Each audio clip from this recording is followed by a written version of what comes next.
En Estudios sobre Asia 2019. Hay que mencionar que esta edición del diplomado es la quinta edición, es la segunda edición que se va a proyectar a sedes. Este año se va a proyectar al Colegio de Morelos y a la Universidad Michoacana de San Nicolás de Hidalgo, y es el primer año que también se va a dar el diplomado en línea. Los requisitos para inscribirse es un interés en la región asiática y, bueno, el manejo de comprensión de lectura del inglés, ¿no? Lo que está proyectado ahorita en las pantallas es la página del diplomado. Ahorita se puede ver el objetivo del diplomado, que justamente es abordar el estudio de la región asiática a partir de distintos temas. El diplomado se divide en 4 módulos. El primer módulo, que es el este de Asia y que es el más extenso, se divide en China, Corea y Japón. El segundo módulo es el sur de Asia. Y el tercer módulo es el sureste de Asia. El cuarto módulo, que es el que, con el que finalizamos, es el de Medio Oriente. Como les decía, se abordan estas regiones desde distintos ejes temáticos: historia, geografía, religión. Y bueno, les agradecemos mucho su interés también en este diplomado. Y ya sin más preámbulos, le voy a empezar a dar la palabra a nuestros ponentes. Empiezo con el doctor Juan Felipe López Aymes. El doctor Juan Felipe López Aymes es doctor en Relaciones Internacionales por la Universidad de Sussex, Reino Unido, maestro en Estudios Internacionales por la Universidad Yonsei, Seúl, Corea, y licenciado en Relaciones Internacionales por la Facultad de Ciencias Políticas y Sociales de la UNAM. Actualmente es investigador asociado del Centro Regional de Estudios Multidisciplinarios en la UNAM. En 2014 colaboró como investigador asociado en el Centro de Estudios Asiáticos de la Universidad Autónoma de Nuevo León, y de 2007 a 2013 fue profesor investigador en el Centro de Estudios de Asia y África del Colegio de México. Es miembro del Sistema Nacional de Investigadores Nivel 2. Sus temas de interés en investigación y docencia son economía política comparada en el noreste de Asia, empresas transnacionales en Asia, economía política del desarrollo en Corea del Sur y temas variados de la península de Corea. Es autor del libro Corea del Sur, Economía Política del Cambio Institucional, editado por el Colegio de México, y ha publicado diversos artículos y capítulos de libros sobre institucionalismo, economía política coreana, así como temas relacionados con los mecanismos de cooperación económica en Asia-Pacífico. Ha impartido cursos a nivel doctorado, maestría y licenciatura en el Colmex, la UNAM, la UCLA, el ITES, el ITAN y la Universidad Autónoma de Nuevo León, y participa como docente del programa Global E-School de Korea Foundation. Sin más preámbulo, le doy la palabra al doctor Juan Felipe. Hola, buenas tardes. Pues me da mucho gusto estar hoy con ustedes. Esperemos que nos veamos nuevamente cuando el módulo o el submódulo de Corea comience en abril, me parece, en algún momento de abril, y bueno, compartir lo que tenemos preparado con ustedes. Para ustedes, este submódulo lo coordinamos conjuntamente con el profesor Alfredo Romero Castilla, quien es profesor de la Facultad de Ciencias Políticas y Sociales, el primer coreanólogo que tuvo en realidad América Latina, por supuesto el primero en México. Él fue a Corea a estudiar desde los años 60, cuando Corea pues era un país para muchos insignificante, le sonaba un poco por la guerra y quizá algo de la pobreza, pero pues un país del que nadie se interesaba mucho, y bueno, pues él por diferentes circunstancias acabó allá. Y a partir de entonces pues ha forjado una carrera y ha trazado un camino que pues a la vuelta de varios años hemos seguido otros.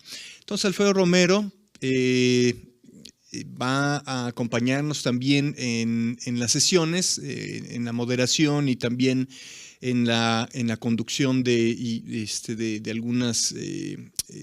algunas preguntas, respuestas, comentarios, etcétera. Y estamos muy emocionados de lo que vamos a organizar en esta En esta ocasión hay varios cambios en el programa de lo que habíamos hecho anteriormente, en parte por una cuestión de restricción presupuestal. Teníamos invitados de fuera, pero hemos tenido que hacer algunas adecuaciones y pues para beneficio nuestro y de los compañeros que tomarán el diplomado, logramos armar un programa muy bonito, súper interesante, con gente muy entusiasta, algunos jóvenes y gente que ha tenido mucho tiempo trabajando sus temas y que anteriormente no los habíamos considerado. Así es que va a ser una novedad muy bonita, yo estoy seguro. Ya algunos de ellos los tuvimos en la jornada de estudios coreanos del año pasado. Y nos quedó una muy buena impresión y ellos también están muy entusiasmados con poder venir y unirse a este grupo de coreanistas que este año está participando en el módulo. Rápidamente, como decía Javier, tratamos de cubrir varias líneas disciplinarias y temáticas, religiones, cultura, geografía, historia, economía, política, relaciones internacionales, un poco de todo porque normalmente el público de un diplomado pues es muy diverso y pues no se le puede dar gusto así a todos, pero al menos tenemos una probadita de Corea de diferentes ángulos como para que se entusiasmen también ustedes y en el futuro puedan ir un poquito más allá con algunos cursos, asistir a algunas otras actividades, la jornada cuando tenga fecha, etcétera, y nos puedan seguir acompañando y formemos una comunidad también pues, más grande. Este programa, como en otras ocasiones, son 5 sesiones, ¿no? de 4 horas cada una, y entre algunas de las diferencias de las versiones anteriores es que las charlas son un poquito más cortitas, lo que da más tiempo para conversar y discutir, hacer preguntas, respuestas, es decir, aprovechar más los detalles de lo que cada quien en realidad le interesa de Corea y obviamente de los otros módulos. En nuestro caso, lo que hicimos fue dividir las 5 sesiones en una primera. La primera sesión de 4 horas es más como un panorama histórico y cultural, ¿no? Aquí nos va a acompañar, como en otras ocasiones, Silvia Seligson, quien trabaja en el Museo Nacional de las Culturas, y ella tiene varias presentaciones muy bonitas y súper interesantes sobre cuestiones de identidad, patrimonio cultural, religiones, desde un punto de vista antropológico y sociológico. Entonces, es algo súper interesante cuando ella pues nos acompaña. En esta ocasión el tema sería patrimonio cultural e identidad nacional en Corea. Esa sería la primera sesión y no sé si revisaron el programa que está en el sitio, pero teníamos como segunda sesión justamente al profesor Alfredo Romero, pero en lugar de él vamos a tener a otro profesor de la Universidad Iberoamericana que es especialista en el proceso de la incorporación o la llegada de misioneros cristianos protestantes a la península coreana. Y todas las implicaciones que esto tuvo pues a lo largo del siglo XVIII, XIX y por supuesto en el siglo XX. Entonces él tiene una presentación ya armada que le he visto ya un par de veces, me gusta muchísimo, es un tipo experto en lo que está hablando y yo creo que va a ser una aportación buenísima a nuestro módulo. La siguiente sesión está compuesta más de temas culturales contemporáneos. Aquí dividimos la sesión en 2 partes, una de literatura, digamos literatura coreana contemporánea que nos va a ayudar Claudia Picasso. Es una chica de la Facultad de Filosofía y Letras y que ya tiene un buen rato trabajando temas de literatura, tiene también ideas muy frescas y novedosas que, bueno, hasta los que no hemos incursionado mucho en la literatura se nos antoja ir un poquito más allá. Entonces Claudia tiene esas facultades, y para acompañar esta segunda mesa tenemos el tema del cine coreano. Estas dos, Claudia Picasso y Jorge Grajales, que es quien nos va a acompañar en el tema de cine coreano, bueno, son personas que tienen muchísima experiencia. Jorge Grajales tiene incluso un programa de radio.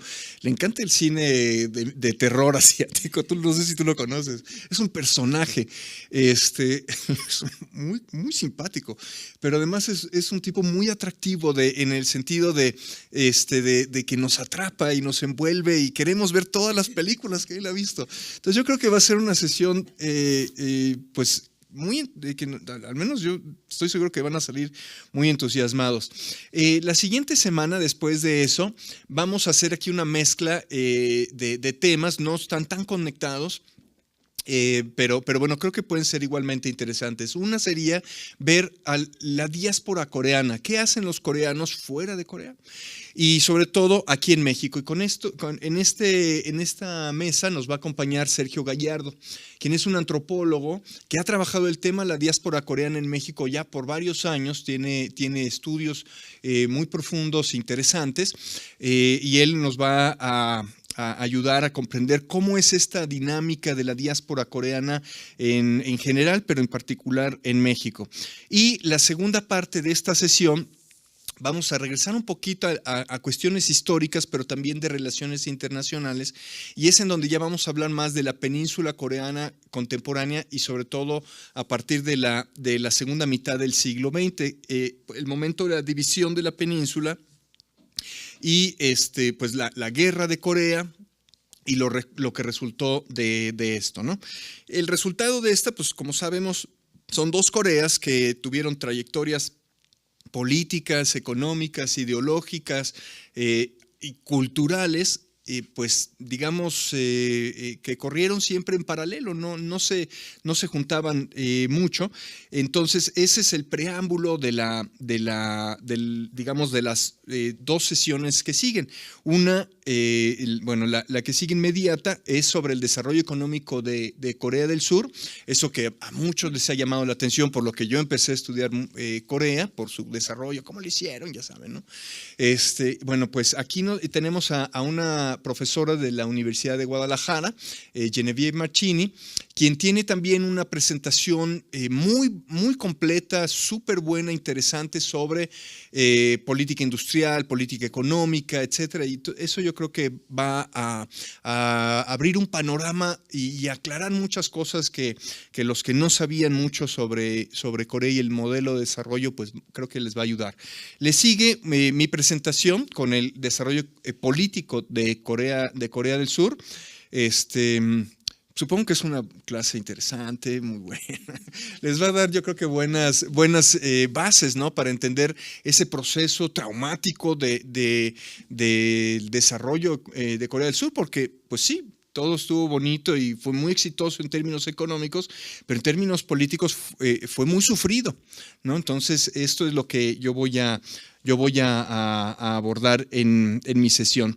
Y ya esa sería, digamos, la penúltima. Y vamos a cerrar en nuestro submódulo con Corea del Norte. Y en este caso tenemos a dos ponentes. Uno es un profesor de la Universidad Autónoma Metropolitana, y el tema es desarrollo económico de Corea del Norte.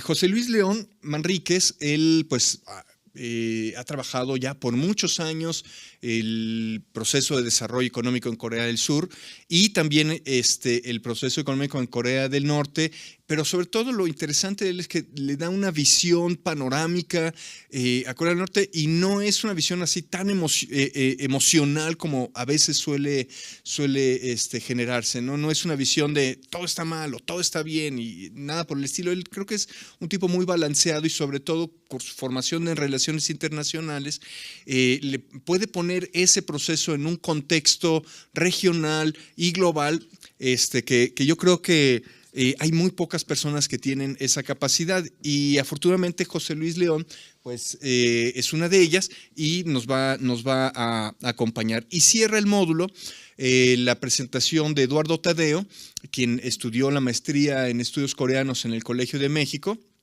hace unos años, ahora está en la Ibero haciendo su doctorado y él también ha trabajado el tema de Corea del Norte.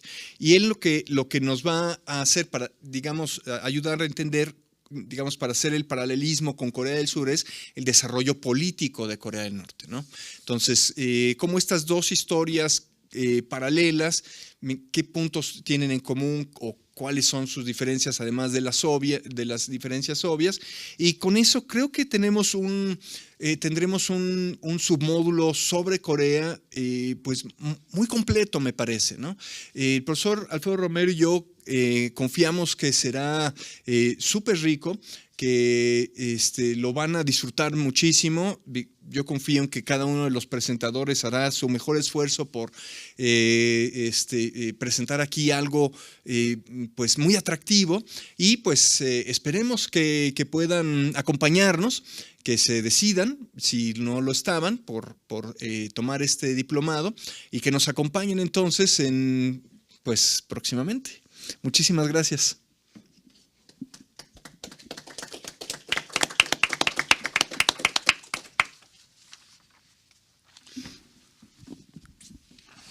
A continuación voy a dar la palabra a la doctora Fernanda Vázquez, quien es una de las ponentes del módulo de Sur de Asia.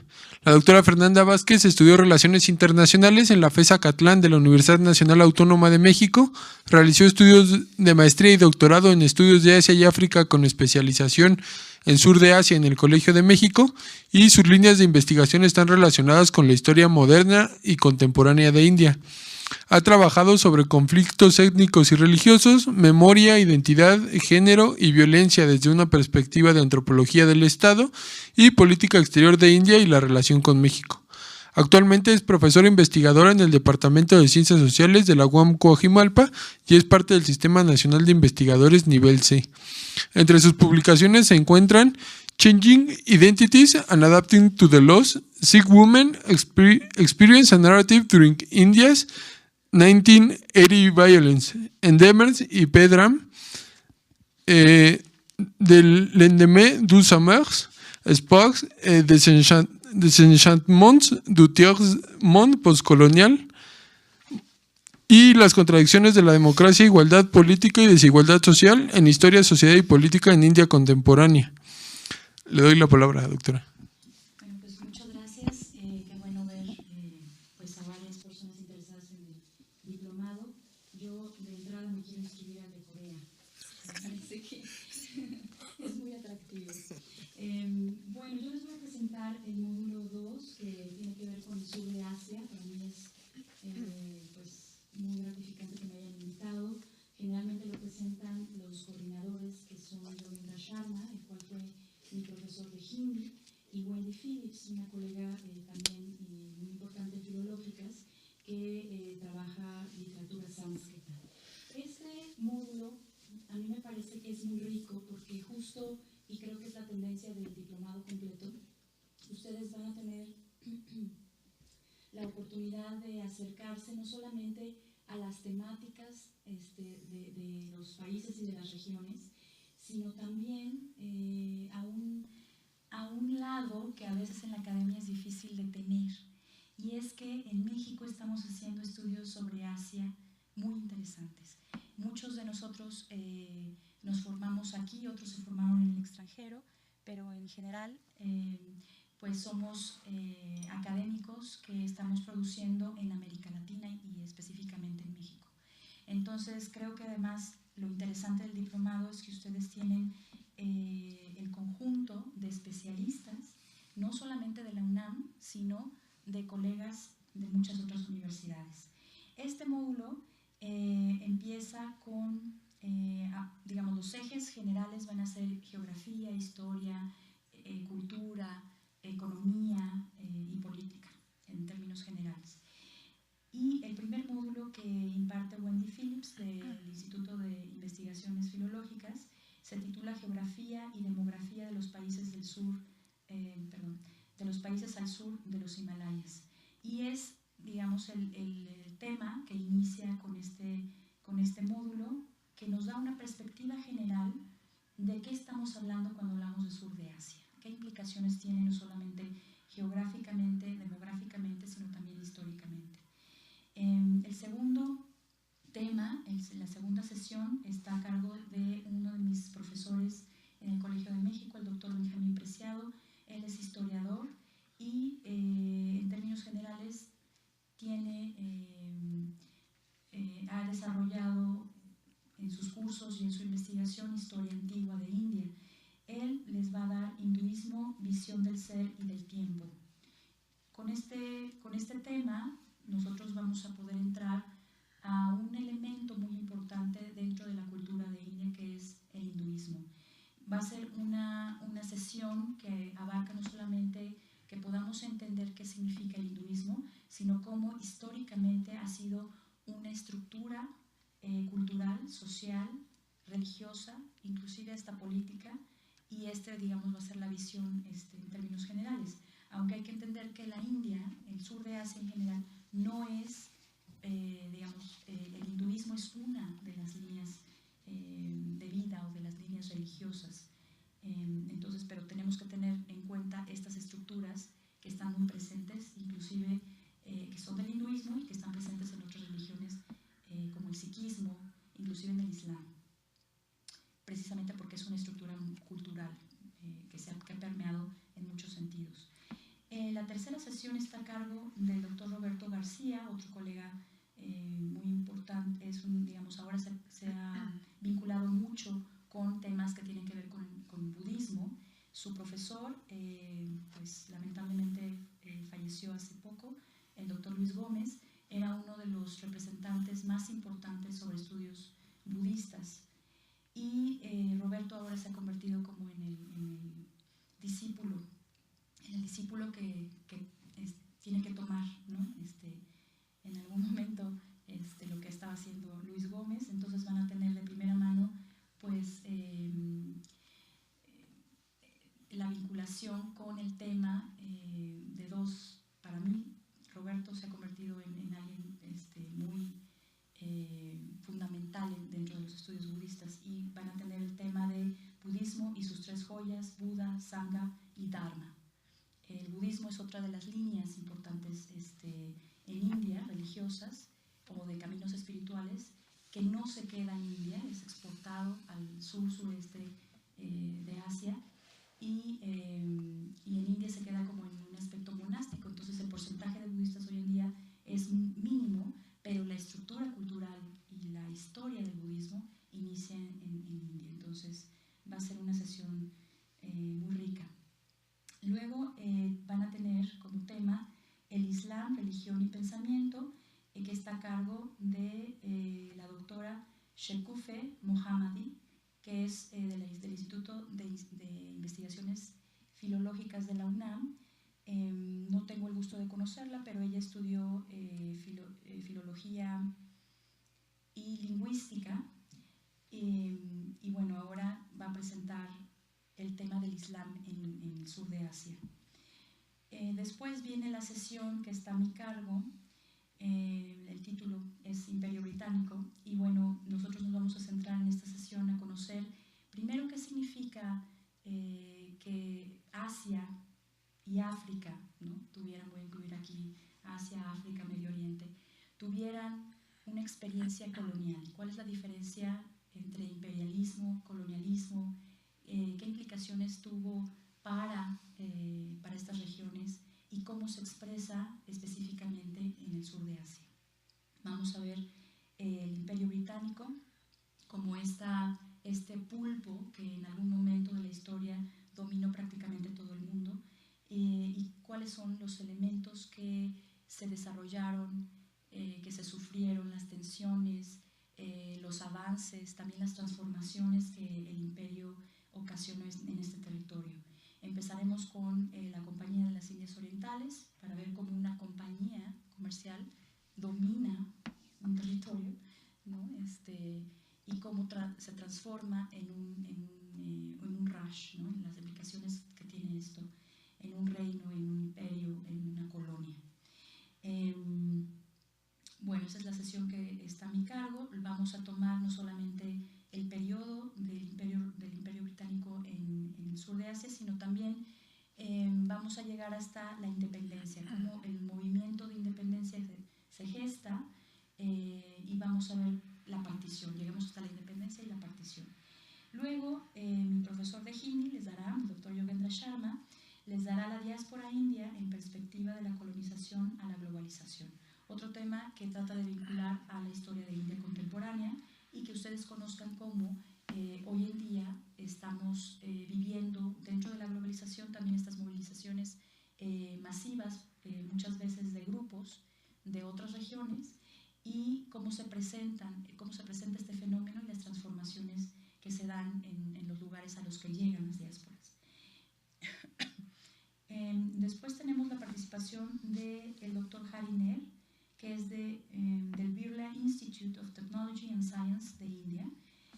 También él es historiador, estudió en la UNAM, y él presentará el tema Buber y Gandhi en retrospectiva.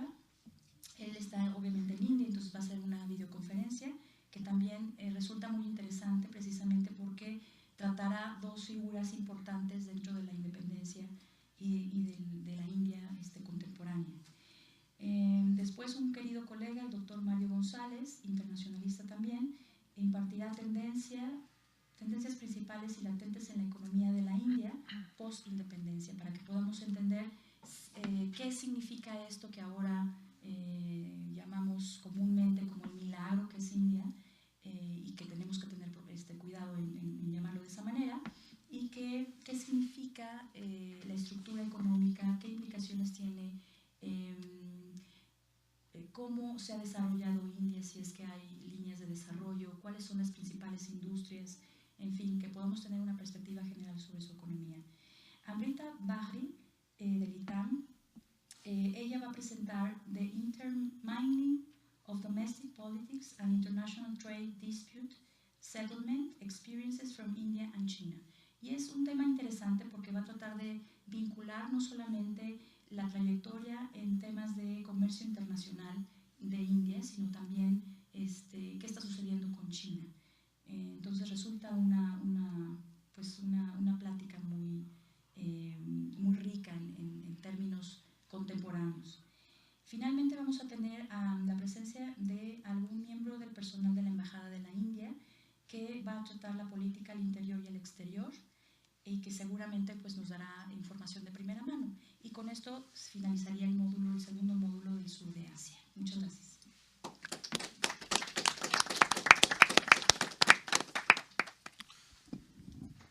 Bueno, ahora voy a dar la palabra al doctor Pablo Ramírez, quien es uno de los coordinadores del módulo sureste de Asia.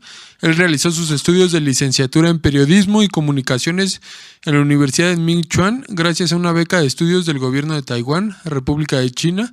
Obtuvo su maestría en estudios contemporáneos de Asia por la Universidad de Ámsterdam y su doctorado en estudios tailandeses por la Universidad de Chulalongkorn, obtenido por una beca de investigación de la Embajada Real de Tailandia en México.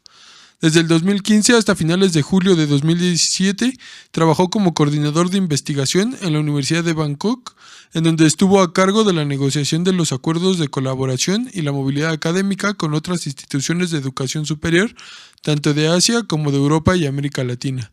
Finalmente fue el coordinador de la Conferencia Internacional sobre Industrias Creativas en Asia, llevada a cabo los días 1 y 2 de julio de 2016 en la Universidad de Bangkok.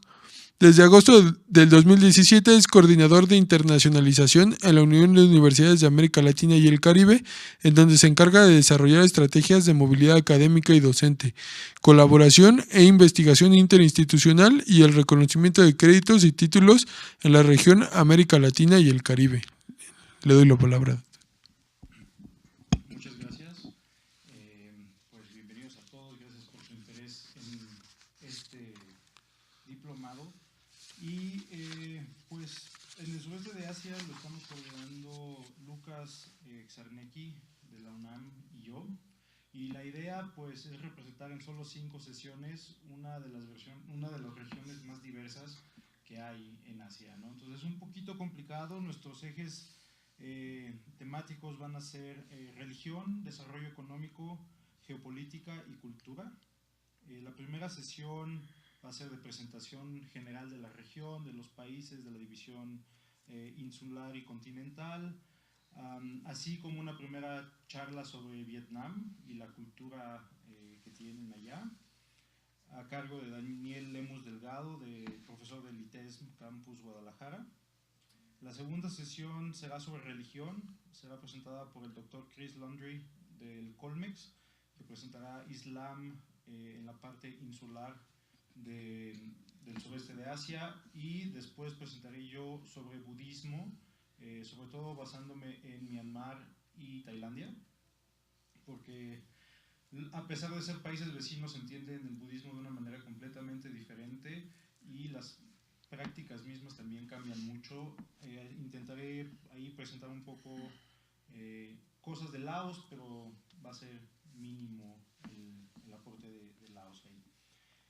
La tercera sesión será desarrollo económico a cargo del doctor Juan José Ramírez Bonilla del Colmex, del Centro de Estudios de Asia y África, y de la doctora María del Carmen Yuste de la UNAM, que presentarán pues Malasia, Tailandia, Singapur y Filipinas. La cuarta sesión es sobre geopolítica, y ahí tendremos, yo creo que a alguien de la Embajada de Vietnam, no sabemos todavía quién, que vendrá a presentar pues la presidencia de Vietnam en la ASEAN y cuál es el posicionamiento que va a tomar la ASEAN con respecto a diferentes temas, entre los cuales está la guerra comercial entre China y Estados Unidos, y también pues las relaciones que tienen con América Latina en general, con APEC. Así que esperamos que sea el embajador, pero no nos han podido todavía confirmar quién va a venir. Si no, será, yo supongo, el attaché económico de la Embajada de Vietnam. Y pues eso es todo por el sureste de Asia. Esto es muy rápido la presentación que les hago, pero está todavía en construcción todo eso. Muchísimas gracias.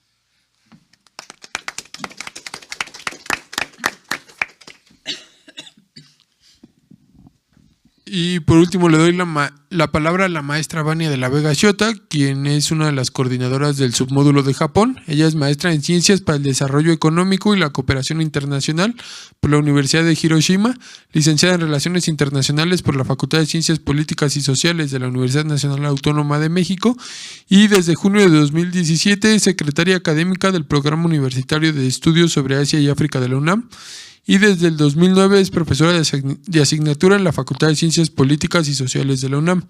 Desde 2015 coordina el diplomado en estudios sobre Asia y desde 2016 la jornada de cultura japonesa.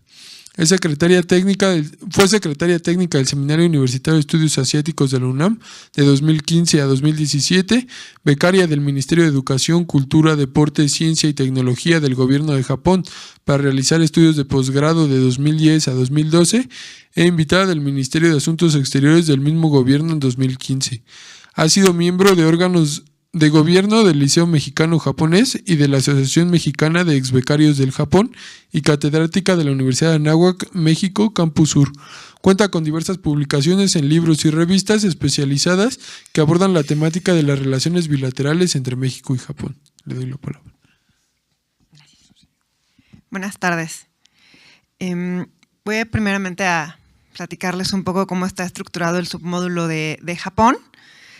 Y posteriormente no pudimos contar con la presencia de coordinadores de todos los módulos, entonces voy a hacer una muy rápida revisión del resto de los submódulos, que sería el submódulo de China y el módulo de Medio Oriente. Entonces, primeramente, para Japón es un submódulo que está muy enfocado en cuestiones contemporáneas, ¿no? Lo coordinamos el doctor Carlos Uscanga y la de la voz. Y una de las cosas que nos preguntamos cada año cuando nos sentamos a planear el diplomado es qué tanto peso va a tener la historia. La verdad es que es un reto no solamente para el submódulo de Japón, sino que es un reto para todas las regiones, por lo menos de Asia, las regiones que son abarcadas en este diplomado porque estamos hablando de unos 4,000 años de historia y tenemos un mes, ¿no?, para explicarlo, además desde los diferentes enfoques. Entonces, para este año, y no es una excepción, generalmente lo tratamos así, van a ser 2 las ponencias que van a ser eminentemente históricas y ni siquiera nos vamos a ir muy atrás. Arrancamos con el fin del periodo Tokugawa y la era Meiji. ¿Qué quiere decir eso? Siglo XIX. Entonces no nos vamos a ir muy atrás. Está enfocado sobre todo al Japón contemporáneo. Con fin del periodo Tokugawa se van a explicar las bases del Japón antiguo que pudieron permear para dar paso a la restauración Meiji, que fue donde realmente Japón se abre nuevamente tras un periodo de aislacionismo de un par de siglos, se abre nuevamente al mundo. Vamos a tocar un poco cuál fue el rol de México para que Japón se reinsertara en estas dinámicas internacionales en términos equitativos. Fue con el Tratado de 1888, el Tratado de Amistad, Comercio y Navegación, que México reconoce a Japón como un par y entonces Japón lo toma como una herramienta jurídica para renegociar todos los tratados inequitativos que tenía con las potencias de la época. Junto con ese tratado y en el contexto de la era Meiji, bueno, los japoneses toman los cimientos de lo que es la manera de actuar de la sociedad japonesa a la hora de aprender del exterior. Y entonces surge aquí los antecedentes del orden institucional contemporáneo, ¿no?, de Japón. Y en esa misma ponencia nos vamos hasta el periodo entre guerras, o sea, pasamos por la Pax Nipona y llegamos hasta antes de la Segunda Guerra Mundial. Toda esta ponencia va a estar a cargo de Rafael Sorzano, de la Universidad La Salle.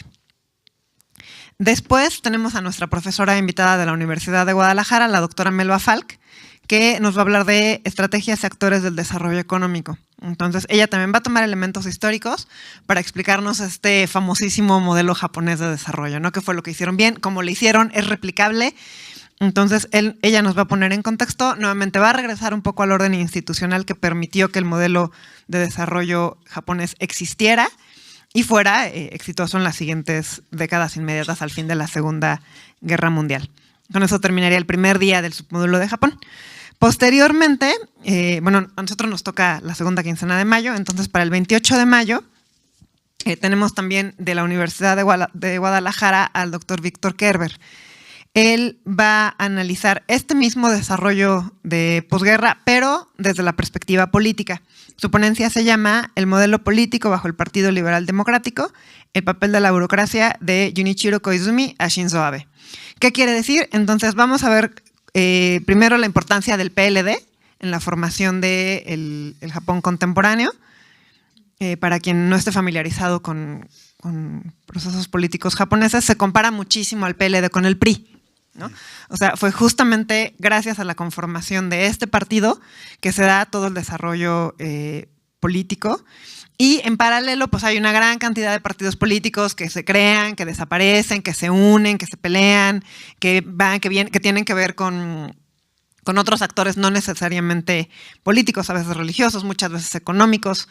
Se va a hablar, por ejemplo, del Triángulo de Acero, que es esta institución no escrita o no formal, que está constituida por el gobierno, por los burócratas y por las empresas, que permitieron tener un desarrollo, un modelo único que después fue exportado y adoptado por otros países de la región con sus particularidades y que permitieron, que para los 90 Japón se convirtiera en la segunda potencia económica. Entonces, esta ponencia se habla de todo el desarrollo del PLD hasta llegar a Junichiro Koizumi, que otra vez comparando con México fue ampliamente comparado con Vicente Fox, ¿no? Porque también fue alternancia, fue cambio de partido, también era una imagen fresca, tenía el cabello largo, no usaba botas, entonces era una imagen muchísimo más fresca que el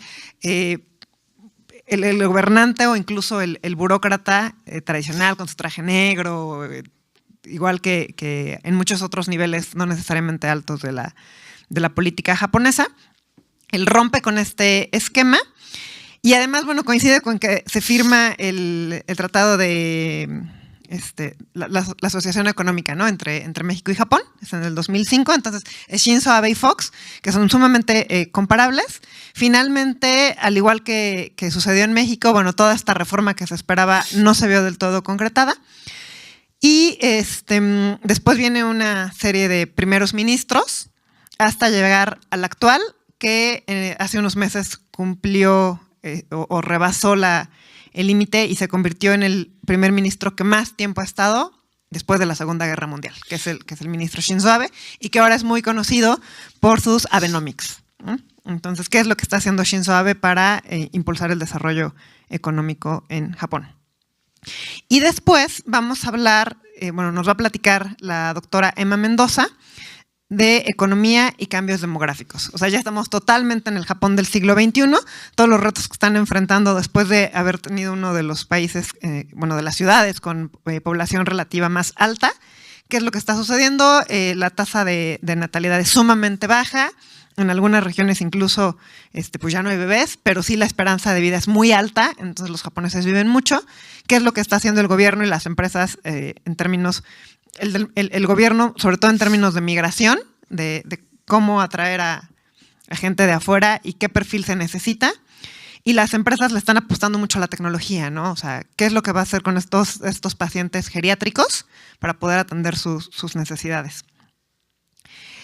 Después, la sesión del 4 de junio, vamos a hablar de política nuevamente, y se va a llamar De la pasividad al activismo de la política exterior. Japón en los procesos regionales de cooperación, seguridad y conflictos, la nueva política de defensa, a cargo de la maestra Zenet Montero de la Universidad Intercontinental.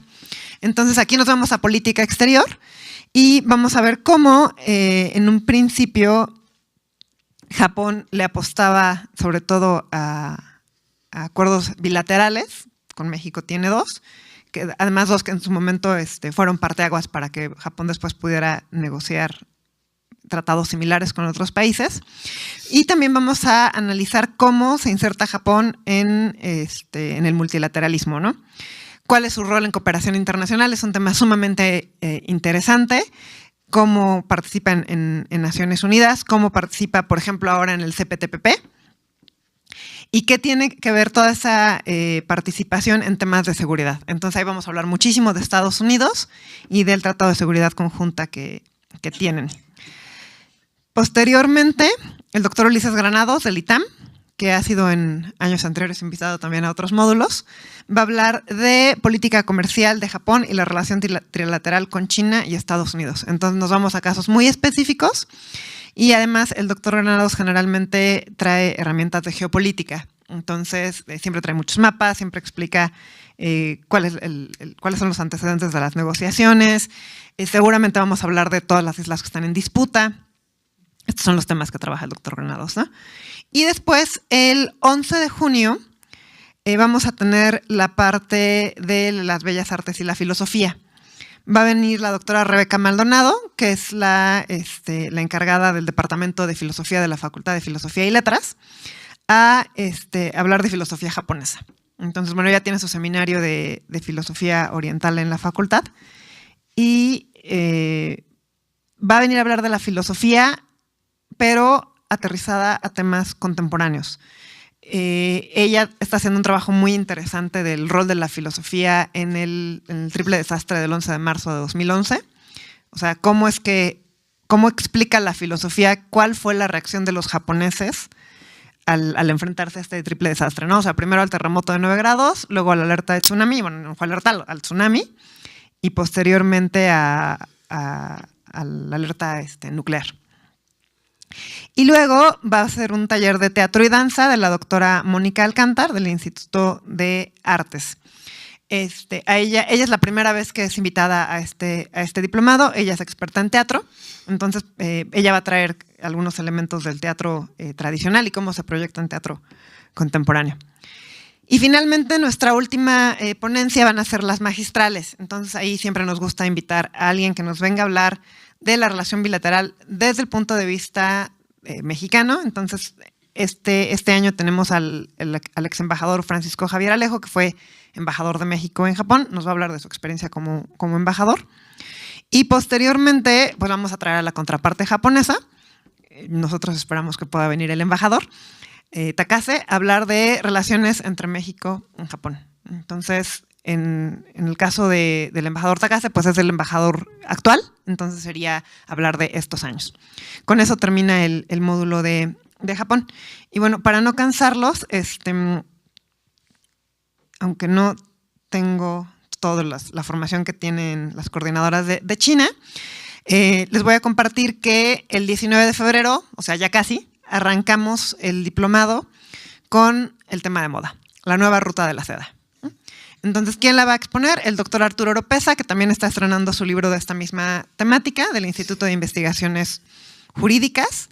Entonces, no va a ser una presentación eminentemente comercial, sino podemos esperar un análisis diferente. Después tenemos a nuestra invitada internacional de este diplomado, que es la doctora Gladys Hernández. Ella viene de La Habana. Ella va a hablar de la nueva era de China y su impacto global. Cabe hacer mención que vamos a aprovechar la visita de la doctora Gladys para que nos dé más de una conferencia. Entonces, para ver más detalles, les invito a que entren a la página del PUEA. Nos va a dar 4 conferencias, incluyendo la del diplomado, lo cual quiere decir que hay 3 más, ¿no? Durante esa semana, a las que pueden asistir. El resto de las conferencias son abiertas y gratuitas. Después, también un poco retomando lo que hicimos en el submódulo de Japón, pueden ver que el submódulo de China está muy enfocado a cuestiones contemporáneas. Sí nos saltamos 3.800 años de historia, estamos hablando nada más de los últimos 200 años en el mejor de los casos. Y entonces trajimos a Pablo Aguirre de Red Global de Mexicanos Calificados y va a hablar de emprendimiento en China, ¿no? O sea, cuáles son las oportunidades que hay. Y luego de Tania Arenas, que pertenece al SNI, va a hablar del mercado turístico emisor chino, que también es un tema relativamente nuevo, o sea, cómo se están comportando los chinos como un mercado cuando salen al exterior. Después tenemos a nuestras 2 colaboradoras del Centro de Estudios de Asia y África del Colegio de México, que van a hablar de la China antigua, ¿no? Ellas, bueno, inicialmente estaba planeado que fueran, por supuesto, las primeras ponentes para llevar un orden cronológico. Por cuestión de agenda no es posible hacerlo así. Entonces, ellas nos van a hablar la doctora Flora Bottom, Introducción a la China Antigua. Ella es una persona que ha dedicado realmente su vida a entender la historia de China y siempre logra, sí, resumir, aunque son tantos siglos, en un par de horas, ¿no? Su ponencia. Y luego la doctora... Tiene mi edad haciendo eso. Ok. Sí, tiene muchísima experiencia. Y luego la doctora Liliana Arzobska, que ha sido la traductora oficial de la Presidencia de la República en los últimos, me parece, 3 sexenios. Entonces, ella, por supuesto, va a hablar de su tema, ¿no? De lengua china. Entonces, es una persona que igualmente se dedica a la traducción de manera cotidiana. No solamente es la traductora de los presidentes, sino que además es investigadora del colegio y además traduce, ¿no? Novelas. Luego, el 12 de marzo, tenemos China en el imaginario colectivo del Instituto, la va a presentar el director del Instituto Confucio de la UNAM. Luego, traducción no literaria, Guillermo Acosta, también del Instituto Confucio. Este es un tema, siempre el tema de la traducción es importante porque no solamente se trata de cambiar las palabras de idioma, ¿no? Sino que siempre hay un elemento cultural. Entonces, para una lengua como la china, que se expresa de manera ideográfica, constituye un reto aún más grande. Entonces, esta ponencia por eso me parece que es muy importante. Luego, el 19 de marzo, China y sus relaciones con América Latina, también es un tema súper contemporáneo de interés de todos nosotros. Y luego el ministro José del Carmen Oramas Cadena, postura de México ante la nueva ruta de la seda. Y cerramos el 26 de marzo con el sistema económico de China, con el doctor Enrique Dussel, de Sechimex, aquí en la UNAM. Y crecimiento económico, urbanización y medio ambiente en China. Entonces ahí vamos a ver un poquito el otro lado de la moneda con el doctor Sergio Martínez. Entonces, bueno, ya con eso quedaría la explicación completa del primer módulo, que es el más grande, el de Asia. Y me voy rapidísimo a Medio Oriente. Yo he de decir que de Medio Oriente disto muchísimo de ser experta, pero bueno, se los voy a intentar platicar. Es el último, es con el que cerramos. y está a cargo de los doctores Hernán Taboada del CIALC, del Centro de Investigaciones de América Latina y el Caribe, y del doctor Moisés Garduño, que es profesor de la Facultad de Ciencias Políticas y Sociales. Entonces ahí arrancamos con el Medio Oriente Antiguo, el 8 de octubre, después claves de la historia social e intelectual del Islam. Siempre los ponentes hacen mucho énfasis en intentar romper con prejuicios que tenemos a la hora de estudiar Medio Oriente, ¿no? Entonces empiezan a estudiar y a presentar sus conferencias justamente intentando romper este tipo de tabús y de verdades a medias que muchas veces nos enteramos sobre todo por los medios de comunicación. Entonces pueden tener ustedes la certeza de que estas conferencias van a ser de esta manera y por lo mismo son sumamente interesantes e ilustrativas. Luego el 15 de octubre nos vamos claves de la historia social e intelectual del Islam. 22 de octubre, cultura y literatura árabes, principales exponentes, por el doctor Shadi Rohana igual del Centro de Estudios de Asia y África del Colegio de México. Luego, por parte del coordinador, del doctor Moisés Garduño, conflictos en Medio Oriente contemporáneo. Igualmente su ponencia generalmente sí tiene que ver mucho con geopolítica, siempre trae muchas herramientas en mapas y en gráficas de qué país tiene qué y a quién le interesan esos recursos, pero también siempre trae la parte humana, ¿no? O sea, ¿qué es lo que queda atrás de todos esos conflictos? ¿Y cuál es la imagen entonces que nosotros como estudiosos de las ciencias sociales y de las humanidades debemos de tener en consideración cuando estudiamos esos conflictos? Y finalmente cerramos con movimientos sociales y autonomías en Medio Oriente. Igualmente, ¿no? O sea, no solamente verlo desde afuera, sino intentar entender estos movimientos, no desde aquellos que toman las decisiones, sino desde aquellos que la mayoría de las veces las padecen y además emergen como nuevos actores, ¿no? de la política por lo menos y también de las relaciones internacionales. Entonces, yo agradezco muchísimo a mis compañeros de Presidium que hayan estado el día de hoy con nosotros y, bueno, pues con esto sería el fin de la presentación y de la primera parte de la plática. Bueno, ya solo me quedaría presentarme. Yo soy Javier Sacristán, soy el responsable de educación continua del programa. Si alguno de ustedes ya ha pedido informe, seguramente les he dado información por correo. Incluso si gustan inscribirse ahora, traemos fichas de inscripción y bueno, me queda darles la palabra a ustedes si tienen alguna pregunta, alguna duda tanto de inscripciones o que quieran hacer a los ponentes, les doy la palabra a ustedes.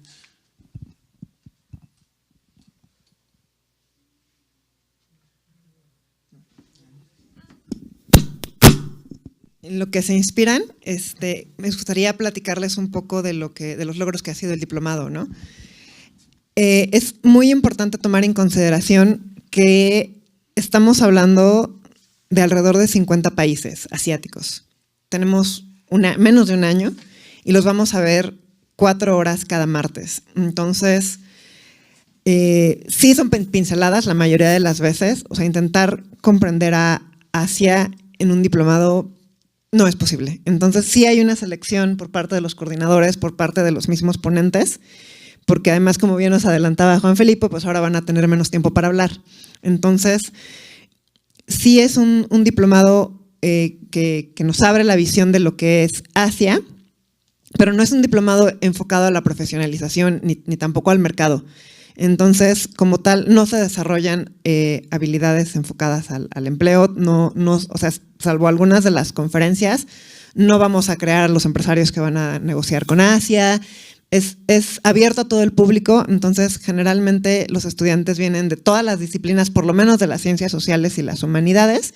Tenemos mucha gente de relaciones internacionales, mucha gente de letras, de historia, de filosofía, de ciencias de la comunicación, que en su mayoría están en los últimos semestres de la licenciatura.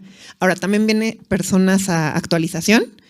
Hemos tenido gente de Cancillería, de las cámaras y de otras universidades, ¿no? que vienen pues, justamente en la mayoría de los casos, actualización. Incluso una de nuestras alumnas estrella de esta sesión, de esta edición del diplomado, va a ser una ponente de la Universidad de Colima que generalmente pues, ha sido ponente, ¿no? Ahora viene como estudiante, ya viene actualización.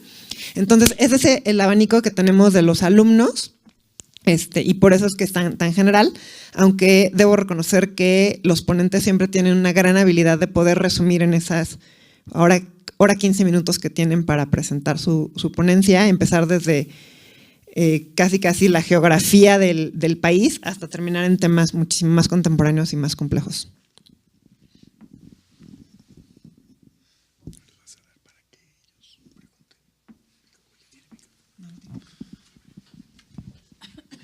¿Alguien tiene preguntas? Sí, yo tendría alguna. Los que están conectados pueden. Que está conectado. Sí, está ahorita YouTube nada más. Gracias. Bueno, yo soy Sergio de los Santos. Pues quiero una pregunta realmente. Tengo una duda, ¿no? Yo en realidad pues no, ahorita no estoy estudiando, estudié hace 20 y tantos años que sí, me dedico prácticamente a algunos temas de negocios familiares, pero bueno, bueno, me encanta leer sobre temas de Asia, ¿no? Y especialmente sobre Medio Oriente. He viajado mucho al Medio Oriente, pues conociendo, ¿no? O sea, vamos, historia, cultura, arte y todo esto, ¿no? Entonces, sí sería, o sea, yo no tengo problema en venir, o sea, no tendría problema en inscribirme.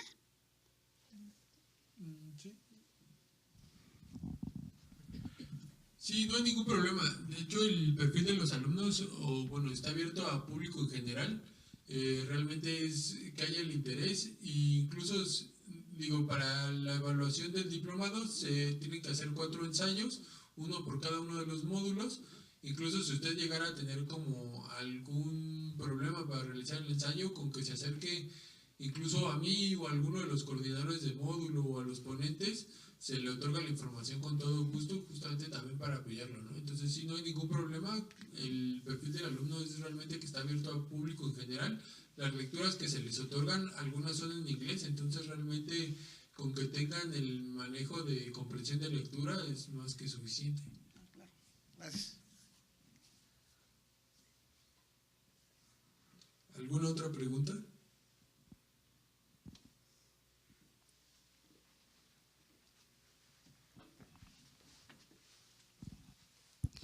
¿Podría darnos más información con respecto al manejo de las evaluaciones? ¿Qué tienen que contener los ensayos o cuáles temáticas son las que se pueden abordar?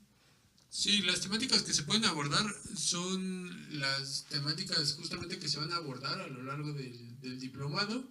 Los ensayos tienen que tener una extensión de entre 2.000 a 4.000 palabras, tienen que estar citados en formato APA y realmente pues se espera un ensayo que esté a nivel licenciatura de primeros semestres, ¿no?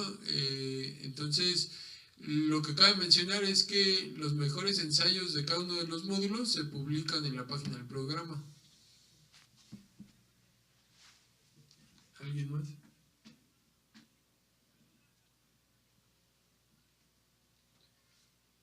Bueno, entonces, si no hay más preguntas y si los ponentes no tienen algo más que agregar, daría por terminada esta sesión. Bueno, nuevamente les agradecemos mucho su interés, su asistencia y agradezco también a los ponentes por haber venido.